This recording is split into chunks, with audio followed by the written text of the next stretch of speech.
Singapore is the second densest sovereign state in the world. It didn't start out that way, however.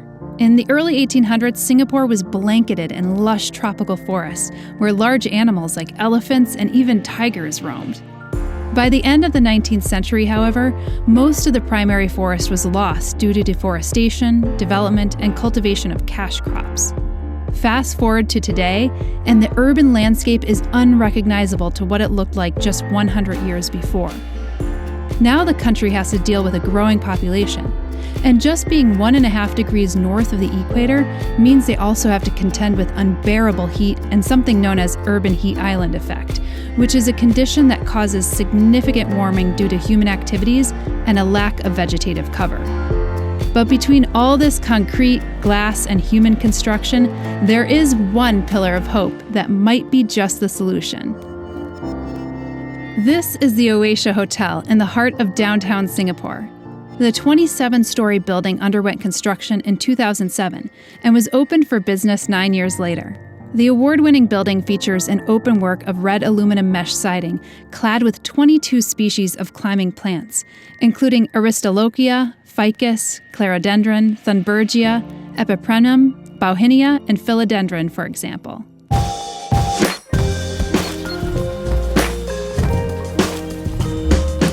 Now, what I really love about the Oasia is that when you see it coming out of the city, it is just clambering up with philodendrons and pothos, so you could really see it stick out among the concrete and glass that's around it. But what's also pretty amazing is that it incorporates open space, like where I'm sitting now.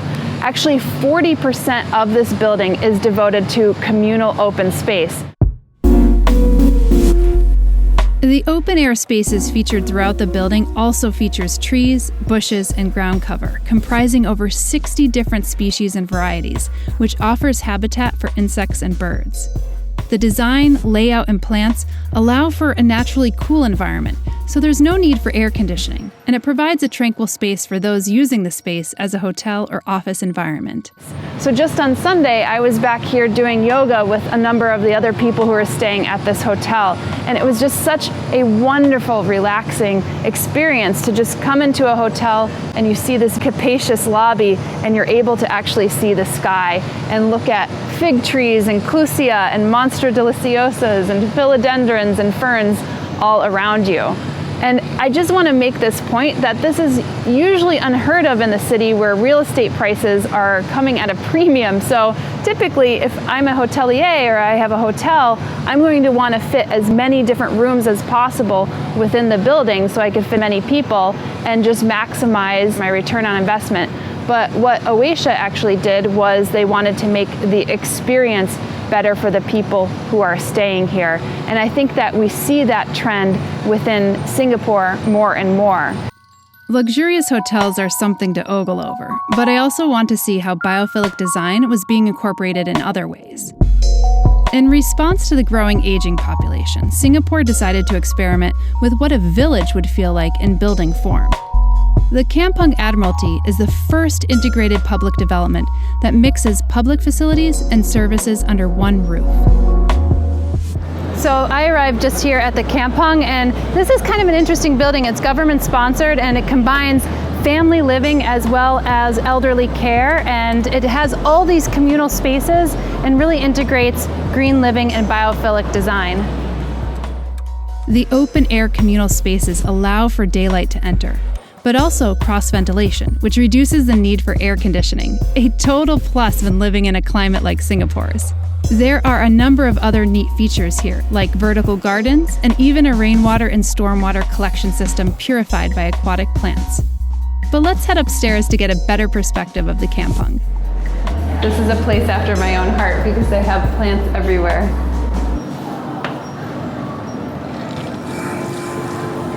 So I'm in the hallway of the Kampung here, and I am looking out of the window, and there is just an incredible landscape emerging out of the edifice here.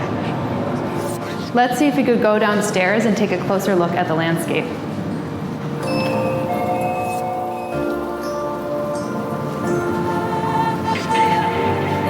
This is so cool because this is a communal open space here in the building, and it really gives that feel that you're in a park. There's some fitness gear over here. I hear some kids playing in the distance. And if you just look at the different layers here, you could see all of the plants just spilling forth off of the building.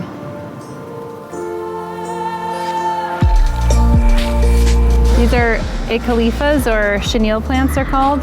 They did a good job of like really incorporating different textures and heights. And you could see that these containers actually serve as containers for the plants in order to give a little curvature to the space and lead people through the communal areas while still feeling really private.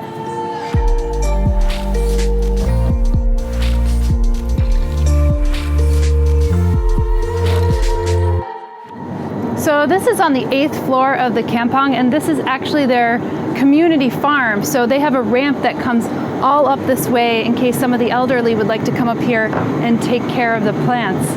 I actually see some papaya here. It's a pretty impressive tree. They actually have fruit on it.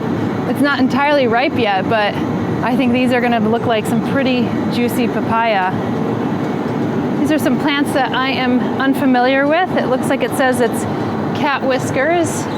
I'm not sure if it's an edible variety. And they cut off here some mulberry trees, so these could get actually quite large unless it's a cultivar that stays more shrub-like.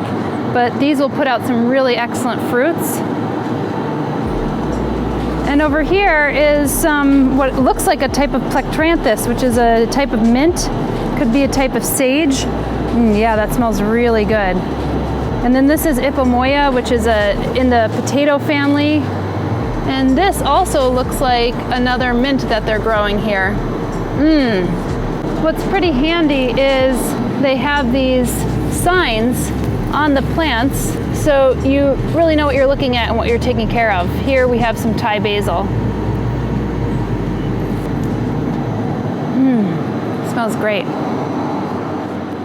We've seen how incorporating open design and greenery on buildings can not only help reduce energy costs and make better, more comfortable living conditions for the people who live there, but since I have the time, I want to look at one more place to see how this type of philosophy is being executed in another residential building. The Waterway Cascadia is a 1,009-room public housing development located in Punggol, which launched in 2012. The 8 buildings stretch out over the land, with a third of the units looking out over the Punggol Waterway.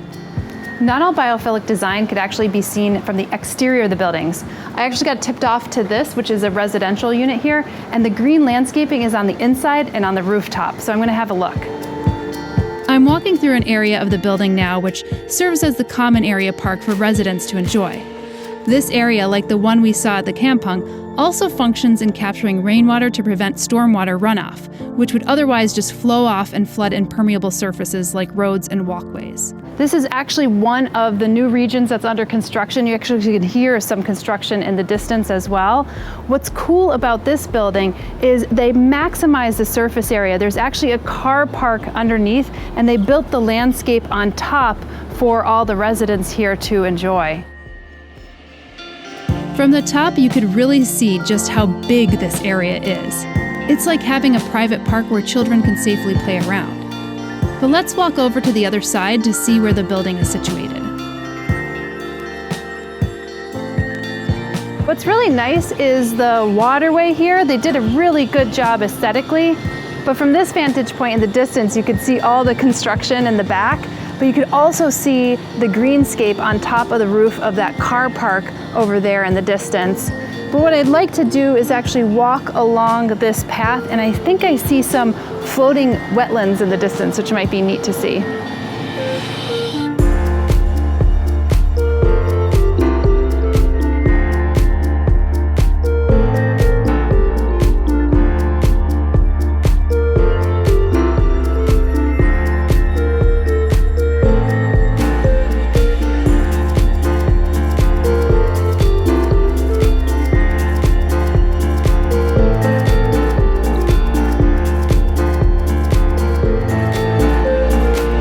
What's really cool is that they have some floating wetlands here, and this kind of gives a little bit more green space in the reservoir for people to enjoy, but it also provides a little bit of habitat for fish and other wildlife. Singapore has done a really good job at biophilic design, and I'd like to see more of this in the future.